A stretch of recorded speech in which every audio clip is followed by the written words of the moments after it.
Minister's reply. Minister. माननीय उपाध्यक्ष जी,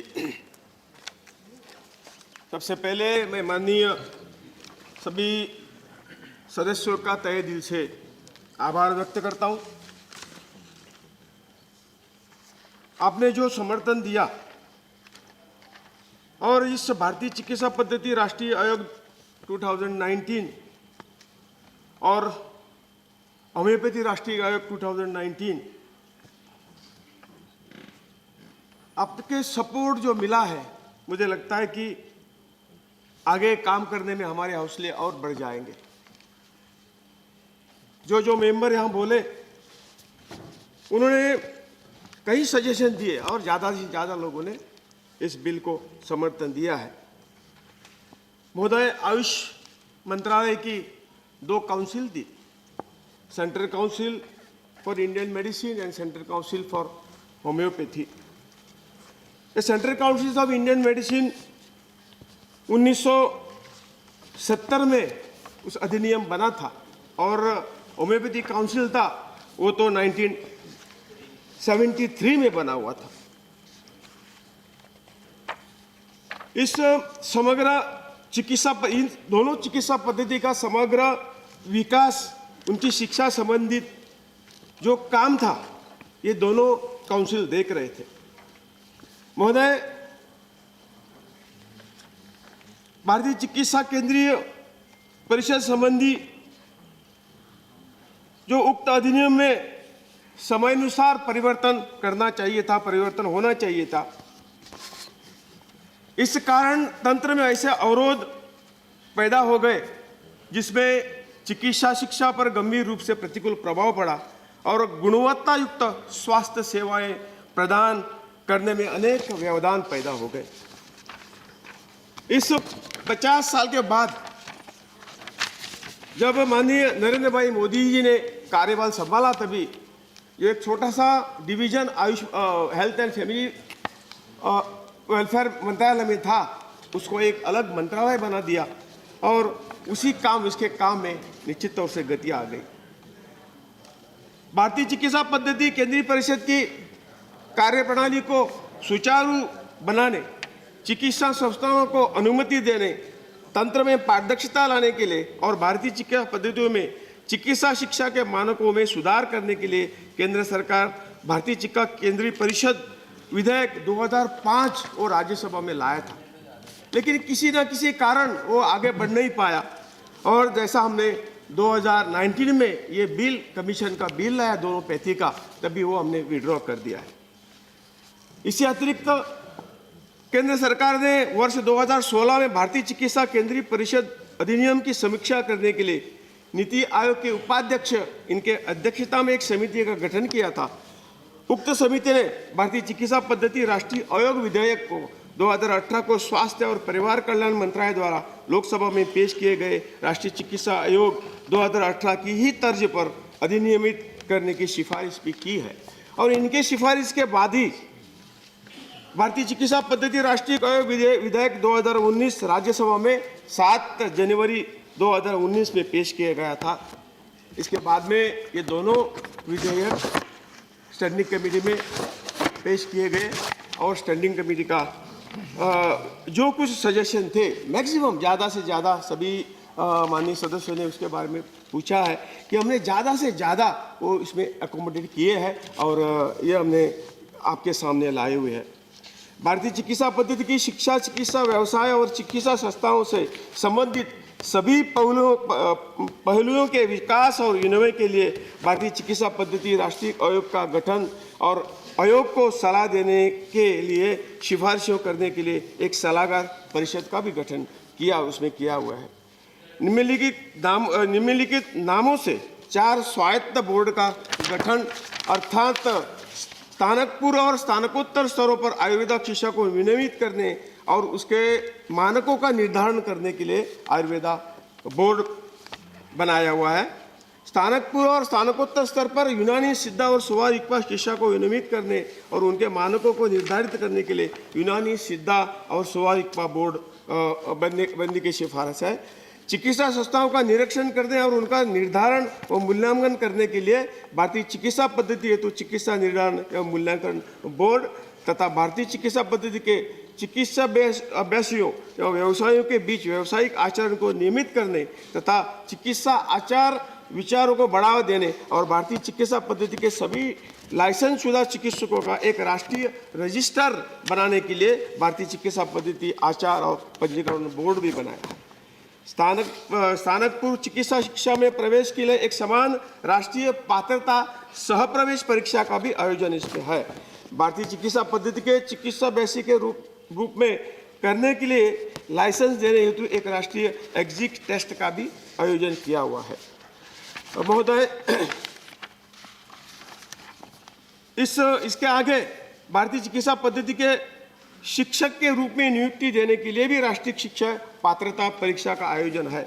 नई चिकित्सा संस्थानों को स्थापना के लिए अनुमति प्रदान करने की पद्धति जो है, ये पद्धति भारतीय चिकित्सा पद्धति के राष्ट्रीय रजिस्टर और राज्य रजिस्टर को बनाना रखने का भी इनका तरीका है। भारत में और भारत के बाहर स्थित विश्वविद्यालयों और चिकित्सा संस्थानों द्वारा प्रदान की गई चिकित्सा अर्हता को मान्यता देना और मान्यता को वापस लेना या अर्हता को भी अमान्य करना है। मुझे यहाँ कहने में, माननीय अध्यक्ष जी, कहने में आनंद है कि आज आयुर्वेदा भारत में ही नहीं बल्कि कई राष्ट्रों से हमें डिमांड आ रही है कि हमारे पास आप इस हमारी जो रिसर्च और कॉपरेशन में आप हमें एमओयू करिए, हम आपके साथ काम करने के लिए तैयार हैं। और मैं कहना चाहता हूं कि कम से कम 14 अन्य राष्ट्रों में हमारे एमओयू बन गए, आयुर्वेदा के, होम्योपैथी के, योगा के, और कम से कम 10 यूनिवर्सिटी में वो हमें चेयर प्रदान किया है कि हमारे प्रोफेसर वहाँ जाके पढ़ा रहे हैं। और कम से कम 58 इंफॉर्मेशन सेंटर, 28 राज्यों में 58 इंफॉर्मेशन सेंटर भी बनाए गए हैं। अध्यक्ष महोदय, मुझे बताने में बहुत खुशी है कि ये जो NICM विधेयक 2019 को राज्यसभा में माननीय सभापति द्वारा स्वास्थ्य और परिवार कल्याण विभाग से संबंधित स्थायी समिति के समक्ष परीक्षण और रिपोर्ट के लिए भेजा गया था। राज्यसभा सचिवालय ने 27 नवंबर 2019 अपने पत्र के द्वारा स्वास्थ्य और परिवार कल्याण विभाग संबंधी की स्थायी समिति की भारतीय चिकित्सा पद्धति राष्ट्रीय आयोग विधेयक 2019 की 115वीं रिपोर्ट की प्रति को मंत्रालय द्वारा आगे और विचार करने के लिए अग्रेषित किया था। स्थायी समिति ने विधेयक पर अपनी अंतिम रिपोर्ट प्रस्तुत किया और अशोधनों की सिफारिश की। मंत्रालय ने स्थायी समिति की सिफारिशों पर विचार करने के पश्चात और राष्ट्रीय चिकित्सा आयोग अधिनियम 2019 तथा इस उद्देश्य की पूर्ति के लिए संशोधन किए जाने की आवश्यकता पर अनेक स्वयं के विचारों को ध्यान में रखते हुए भारतीय चिकित्सा पद्धति हेतु राष्ट्रीय आयोग विधेयक 2019 में कुछ संशोधन अतिरिक्त खंडों का भी प्रस्ताव किया है। संसदीय स्थायी समिति की रिपोर्ट की जांच की गई और तदनुसार राष्ट्रीय चिकित्सा आयोग अधिनियम 2019 के प्रावधानों के साथ आमेलित किया गया है। निम्नलिखित जो है, मैं वो इसमें डिटेल नहीं जाऊंगा। मैक्सिमम जो कुछ ये आए थे स्टैंडिंग कमेटी से, जो सुझाव आए थे, कम से कम 1, 2, 3 कुछ छोड़ के और उसमें बाकी जो थे वो पूरे हमने, मेरे ख्याल से सर, जो प्रावधान उसी इसमें है वो भी उसकी करने की जरूरत नहीं है। ऐसा लगा जब जरूरत पड़ेगी जो हम इससे आगे वाले रूल में उसको हम प्लीज एड्रेस द चेयर। आएंगे या इसमें वोट समाए? सर आपने तो कहा है, मैं जैसा आपने कहा था कि योगा और नेचुरोपैथी वाला जो है, जैसा मैंने कहा कि जो नीति आयोग के अंदर जो उपाध्यक्ष के अंदर जो समिति ये थी, उन्होंने रिकमेंड किया था कि जो योगा नेचुरोपैथी के लिए अलग बिल बनाए। इसलिए जो हमारा ये था कि हमारा बिल की तैयारी भी हमने की है और वो कंसिडरेशन में निश्चित तौर से मैं आपको आश्वस्त करना चाहूँ, हमारे विचारधीन है और जल्दी से जल्दी इसके ऊपर हम विचार करें। सर, मैं फिर एक बार सभी मेंबरों का जिन्होंने यहाँ हमें जो सपोर्ट दिया है, मैं उस सपोर्ट का शब्दों में तो उसका आभार मान नहीं सकता हूँ, क्योंकि Ayurveda, Ayush system of medicine कई 5 सालों से पहले शुरू हुई है सर। 50 सालों में इसके ऊपर कुछ भी नहीं हुआ, वैसे के वैसी थी। जो बजट 100 करोड़ का था वो 50 करोड़ भी वहाँ खर्च नहीं होता था। मैं खुशी से कहना चाहता हूँ इस 5 साल में हमने जो बजट खर्च किया है तो पूरे के पूरे 100% खर्च किया है। और जो मेरे माननीय सांसद ने इसके लिए मांग भी की है, आप तो भी जानते हैं, आप लोगों ने हमारे लिए जितने प्रयास किए कि बजट और बढ़वा के दे दो, लेकिन हम मानते हैं कि हो जाएगा। और जो कुछ हमें साधन सामग्री मिली इससे हम 5 सालों में ये जो आयुष का कारोबार तो आगे बढ़ाने में थोड़े बहुत कामयाब हुए हैं। और थोड़ा हमें मौका चाहिए। जो आपने सभी सदस्यों ने, माननीय सदस्यों ने जो सजेशन किए हुए हैं वो सजेशन सही रूप से आने चाहिए और इसके बारे में हम विचार करेंगे। और जो कुछ हम रूल में रह सकते हैं उसको वो रूल के अंडर वो हम डाल देंगे और उसकी कार्रवाई करने में आगे बढ़ेंगे। माननीय रामगोपाल यादव जी ने जो कुछ मैंने कहा है कि आपने जो प्रेजेंट मिनिस्ट्री एज सेटअप ए योगा सर्टिफिकेशन बोर्ड, जो आपने कहा था कि हमने ऑलरेडी एक योगा सर्टिफिकेशन बोर्ड अप्लाई किया है और जब बिल जब आएगा तभी वो ये जो बोर्ड है तब तक ये व्यवस्था इसमें देख लेंगे। कई मेंबर ने कहा, श्री अमर पटनायक जी ने कहा था, in order to promote the research in all director general of Ayush research council are member of this commission as per the recommendation of the parliamentary standing committee। ये सबको हमने इसमें सम्मिलित, जो डीजी है सभी रिसर्च काउंसिल के, इसको हमने सम्मिलित किया हुआ है। माननीय श्री बंदा प्रकाश जी ने कहा था कि सेंट्रल गवर्नमेंट जो कहा है उन्होंने इन सेकंड अपीलेट अथॉरिटी को first appellate authority is the commission, creating a separate appellate tribunal will delay the decision making process। इसलिए जो कुछ है पहले जो कमीशन होगा इसके बाद में मंत्रालय है और ज़रूरत पड़ेगी तो इसके ऊपर भी निश्चित तौर से हम विचार निश्चित तौर से करेंगे।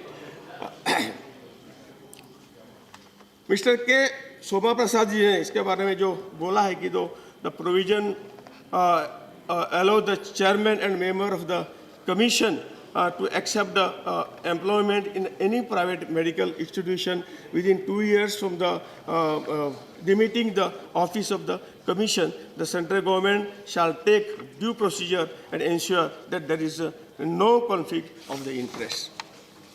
महोदय,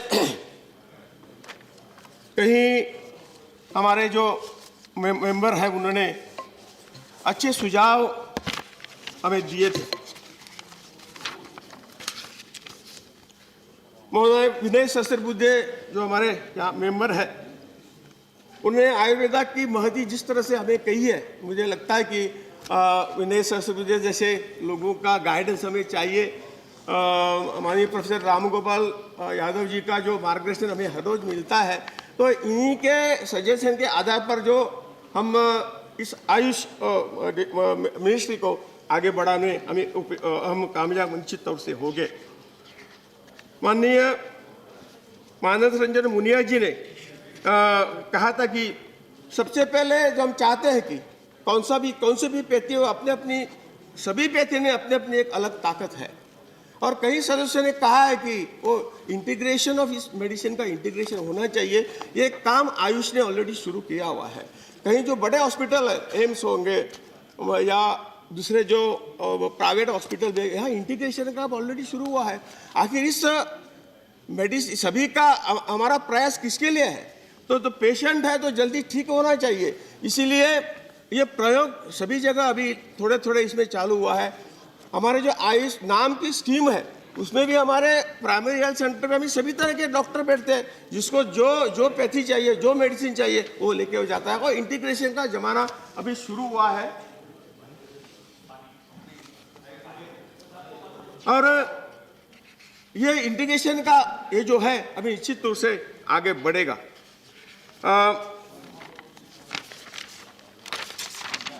माननीय उपाध्यक्ष जी, प्रोफेसर रामगोपाल यादव साहब ने जो कुछ कहा था कि 33 रिकमेंडेशन थी, उसमें से आधा भी नहीं है। मैंने उसको कहा है कि जो हम यहाँ रूल में एडजस्ट कर पाएंगे और जिस रूल जो है उसे कहीं उसमें अपने आप बैठती है और ज़रूरत पड़े, जैसा मैंने कहा, ज़रूरत पड़े हम उसको आगे भी लेकर चलेंगे और इसके ऊपर निश्चित तौर से विचार करेंगे। अध्यक्ष महोदय, जिस तरह से आयुष पेटी आगे बढ़ रही है, ये बिल हमें इसलिए लाना पड़ा कि जिस तरह से हमें जो एक ताकत चाहिए थी, कि जब जो कुछ कहीं कहीं ऐसे जगह में जो कुछ कॉलेजेस थी, वहां नाम के वास्ते कहीं कॉलेजेस थे, मैं ये कहता था एडमिशन करो, अब आप कॉलेज में ज्वाइन हो जाए, ना जो है आप सर्टिफिकेट लेने के आ जाए। और जो कई हमारे माननीय एक सदस्य ने कहा था कि हमारे जो आयुषपैथी के जो डॉक्टर है उनमें कॉन्फिडेंस नहीं है, प्रैक्टिस करने का कॉन्फिडेंस नहीं है, और इसलिए मैं ये सही बात है उनकी, जब डॉक्टर वहाँ कॉलेज में जाके पढ़ेगा ही नहीं तो प्रैक्टिस करने का कॉन्फिडेंस उन्हें कहाँ से आ जाएगा।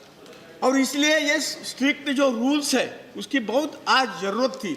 और कहीं एक दो रूम में कहीं कॉलेज चलते थे, हम सबने बंद कर दिए। हमने स्ट्रिक्ट विजिलेंस है करके ऐसे जो कुछ कागज पर कोई कॉलेज थे वो सब हमने बंद कर दिए, और हमें ये सब करने के लिए और ताकत चाहिए थी, इसलिए ये दोनों बिल लेके हम आपके सामने आए हुए थे।